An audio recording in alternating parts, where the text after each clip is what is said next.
Hey guys, today I want to keep it short. I want to show you the top 5 decks for this month. Maybe, okay, definitely it's not continuing for the next month because the new expansion is coming out. But top 5 decks for this month to climb to Legend. So just to make it clear, it's I want to keep it easy with the decks, so they are like, let me say, easy to play. For sure hard to master at the end of the day, but I want to give you quick examples how you can reach Legend this month. I want to keep this this series like bring it every month. A quick talk about the top 5 decks to reach Legend. So it means if you are Gold, Platinum, or maybe Diamond 10 or whatever right now at the moment, then this video is definitely interesting for you because I show you with which decks. Just keep with these decks or with one of those decks and try to get better with it and reach Legend with it. It's definitely possible, they are easy to play, and so that's it. So very quick, I prepared 5 decks here. I will show you quick the decks, then I will say a little bit something about the decks, and I will also show you the ranks on hsreplay.net. So just bear with me. So here, 5 decks, like I said. Some people present you 10, some people maybe only present you 3. I mean, maybe I will also change it from time to time. Maybe there are only 3 decks that I can recommend. I think more than 5 is not necessary. I mean, how many decks should I present you? 25, that makes not a big sense. The video would get very long. I want to keep it short, this video, like a little bit more maybe than 10 minutes this series now in the future. I'm not sure if I should do it 1 week after the season started, like right now, okay, it's the 8th of July, or if I should do it on the first day or maybe on the last day of the month so that it's good for the upcoming month. I will see that. So, but definitely in the first week of the month, in that case, Hearthstone also the new season. Okay, we start with XL Beast Hunter. I mean, at the end, it's a Beast Hunter deck. XL because, you know, these days 40 cards inside. The deck is also very good with just 30 decks inside. Don't get me wrong, still a good deck to get to Legend. But if I could choose, and if you have the dust that is maybe necessary for the 40 cards deck. I mean, what is here extra inside? Extra inside is the Wing Commander Igman. Extra inside is the Red King.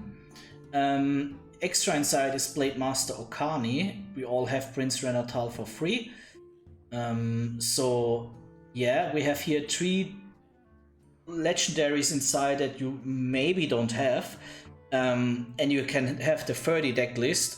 Maybe I will show it to you quick in when we talk about hsreplay.net. Then you can play the deck without these 3 cards.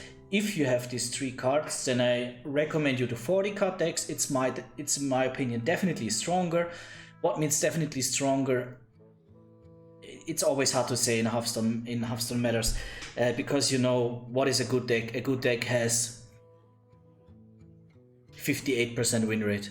And maybe the 40 decks, let me say the 40 deck version has 58% win rate and the 30 card deck has only 55. It's 3% difference. Yeah, there is a difference.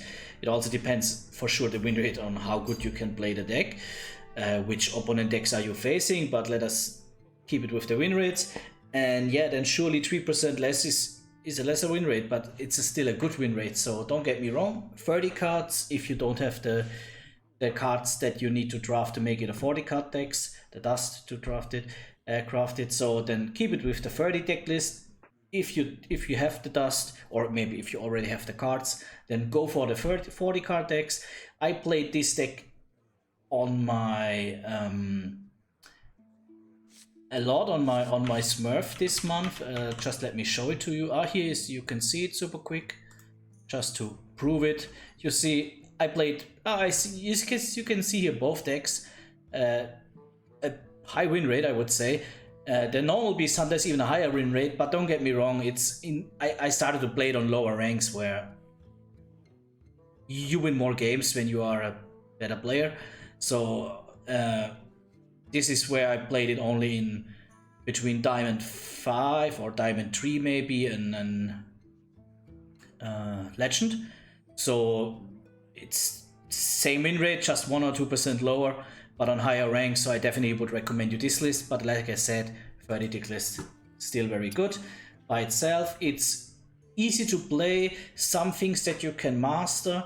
You have a win chance, in my opinion, against every opponent. Yeah, there are some matchups that are not the best, but definitely a very good deck. You can make it to Legend. I proved it by myself this month, so possible. Don't give up if you have some bad games with the draw luck. That means what could happen? It could happen that you start the game with a lot of this high mana cost cards, and you don't draw a Harpoon Gun, you don't draw other things like a Caninotron that can make the game more fast-paced, or you have super bad draw with the Harpoon Gun, I mean super bad dredge, then draw with the Harpoon Gun. So don't give up on it. That happens from time to time, definitely, but all in all, this deck is a very good deck to go into Legend. Big Spell Mage, I guess we all see it a lot on the ladder, so as well you. I can recommend it because it's also working against a wide range of decks. It has also no really super bad matchups. That means you can win every game at the end of the day. You have some nice cards like the Spammy Arcanist that can also clear a board very good. For example, against the Big Beast Hunter when he puts in the Hydrolodon. I prefer the deck list with the Mortrash inside. There's also a deck list without the Mortrash. You can look for it. So that's it. What is definitely important is Balinder for sure. Drakefire Amulet, the Rune of the Archmage. I also like the deck list with the Null. I think there's a deck list without the Null. I mean, Okani is a strong card. Not big things to explain you about it. I guess we all know it's about Belinda or about the Barbaric Sorceress that you see both have a 6 mana cost. If you have the coin and if you can play 1 or 2 Mailbox Dancer, you can play them even more early. So just think about what can do a Belinda on turn 4, for example, to the enemy. It's usually a 9-10, 10-10, or 9-9, you know what I mean, because you can only draw these 2 spells on turn 4. That's very often GG. And then it's not only drawing the spells, it also gives that cost. In that case of Belinda, it's the 6 mana cost to the enemy. With this minion stat, sorry, it gives the 5 mana cost to the spells. That means it's usually GG. Barbaric Sorceress, it works a little bit different. Maybe you even hope that you can give with the Mailbox Dancer a coin to the enemy's hand, and then you would play the Barbaric Sorceress, and that sets even the Drakefire Amulet or the Rune of the Archmage to 0. But maybe he has other spells in hand that cost 2, 3, 4 mana, whatever, to make them very cheap. Very good deck, especially if you like to play Mage. Why not? I can recommend it. Like I said, there are some different deck lists. You can search for them, you can look for them. I mean, if you don't have Mortrash, Fire Eye, there are definitely other things that you can put inside. Next deck, Murloc Warlock.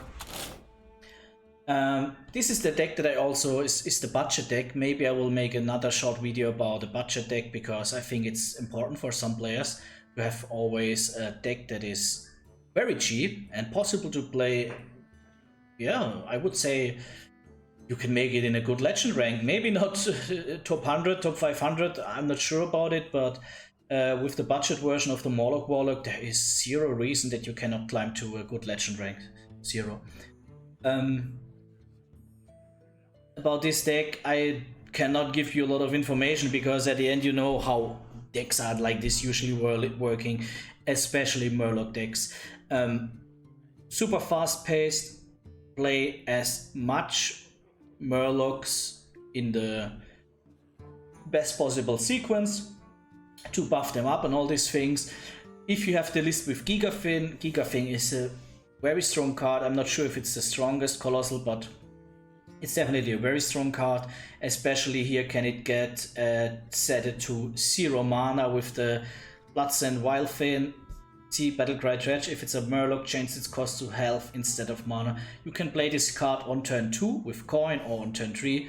And then think about you get a Gigafin as a Dredge. You play next turn. That means on turn 3 or turn 4.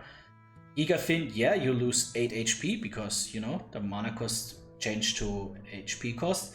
Okay, but yeah. Just think about the enemy started to have a board. Maybe, I don't know, you play against a rogue or whatever, or anything else that has a board, 3 minions on board or whatever, and you play directly a Gigafin on turn 4, and you have still 4 mana left that you can build other things. It's an awesome card. This is the card that you would let out to make a budget version, because this deck, just put another Lushwater Mercenary inside, is definitely working without Gigafin. But yeah, there are some games that you win because of Gigafin. That means, yeah, you lose 2-3% win rate without Gigafin. But besides that, the deck is working the same. You buff the minions, you buff the Murlocs, you push the enemy's face as much as possible and just overrun him. Mech Mage, kind of the same story like Murloc Warlock. It just works a little bit different. You also have 2 legendary cards inside that are also very strong. This is a very strong card for board clear and making damage to the enemy hero by at the same time. Ini Storm Coil to get another mech that also has Rush and Divine Shield and Wind Fury, so you know what this can do. Besides deck, the deck is nearly same played like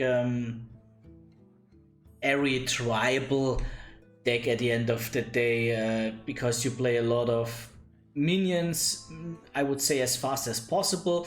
Yes, there can be a moment that you wait for a turn that you can play the Mecha Shark and then play other mechs to clear the enemy boards. Maybe you can even have 2 Mecha Sharks. You have nice discovery cards, and you also have for sure the Seafloor Gateway, reduce the cost of mechs in your hand. So that means maybe there's a moment that you say, hey, I don't play minions, I play the Seafloor Gateway, I wait a turn to make all my mechs more cheap, because you see you have mechs like the Click Clogger that would be on 0 mana, the Amalgam only 1 mana, Annoyedroy only 1 mana, Security Automaton only 1 mana. You have a lot of mechs that would only cost 1 mana, so you could have a very nice turn 5, for example, where you play for 2 mana Mecha Shark and you play 3-4 other mechs if you play 1 Seafloor Gateway or maybe even 2.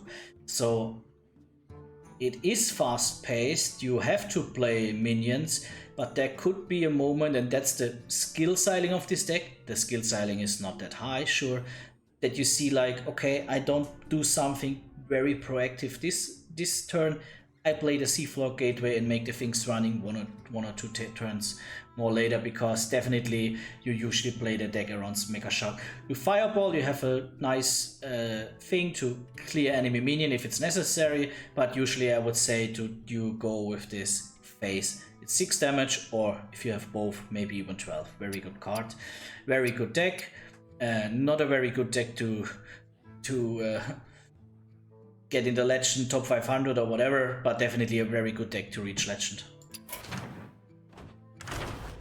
Last but not least, the deck with the, in my opinion, highest skill ceiling in this list.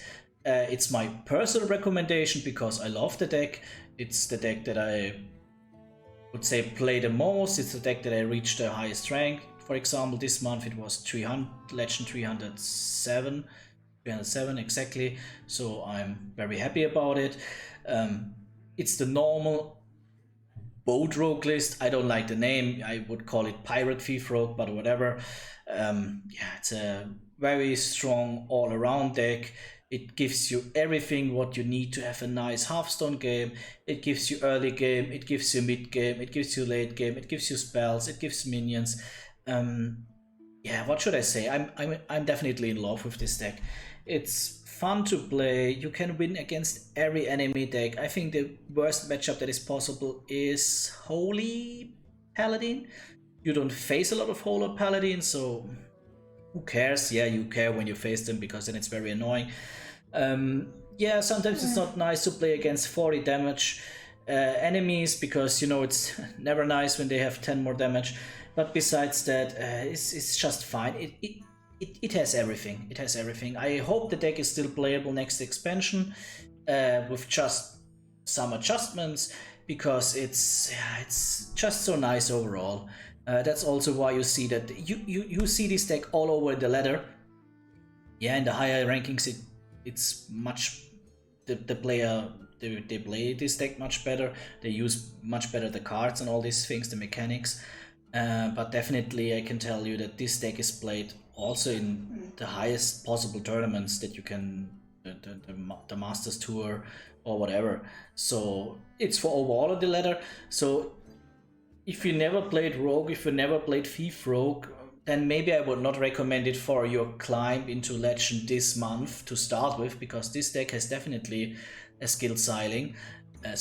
So, but I want to present it because it's, in my opinion, the deck that gives you the most control about the games and about the outcome that you can have. Not in every single game, you will feel helpless in some games, even with this deck, but if you want to get better as a Hearthstone player, then this is my recommendation. I don't want to talk about these cards in a certain way now. You can see my guides on my YouTube channel, so if you want to get more deep into this deck, I just want to show you here. You will not see these decks that I told you here on the first five places, because that makes no sense, and I can just post an image of this and that's it. But you see Diamond last 3 days, Big Spell Mage is here, Beast Hunter is here, Murloc Warlock is here, Mech Mage is here. The only one is that a little bit more down is Boat Rogue, but if you also see, you type here Legend, Boat Rogue is still here. If you type Top Legend, Boat Rogue, so Boat Rogue is just everywhere, because like I said, it's a very well-rounded deck. There are other decks like Quest Hunter, good deck as well. Mech Paladin, Celestial Druid has his upsides and downsides. At the moment, a little bit more upsides than downsides. Yeah, you can play Murloc Shaman, because you can also play Murloc Warlock, but I wanted to keep it with 5 decks that I talk a little bit more. Now you see also this list, maybe you are inspired here now about something different, but the 5 decks that I showed you are definitely decks that every player that wants to get Legend and spends the time that is necessary, has a little bit of endurance about also losing games, because I want to make clear that if you have a 55% win rate, what is not super good but good, that means you lose 45 games out of the next 100 games. So losing streaks are very normal. 4 games in a row, 6 games in a row, whatever, that can happen. Hearthstone is not about the next 1 or 2 games, it's about the next 100, 500 games. I know some players have only the time for 5-6 games in the evening, so I definitely know how frustrating it is if you lose from these 5-6 games, maybe all or more than you win. So, but my recommendation is choose one of the decks here that you think you like the most. Can also be because you want the cheapest one. The cheapest one is definitely the Murloc Warlock deck, because you don't even need a legendary. If you don't have it, you can build it without the legendary, and stick with it, learn the matchups, get better, and hit Legend this month. Okay guys, the video is already a little bit more long than I wanted, so I say goodbye, good luck in the ladder, and see you, bye bye.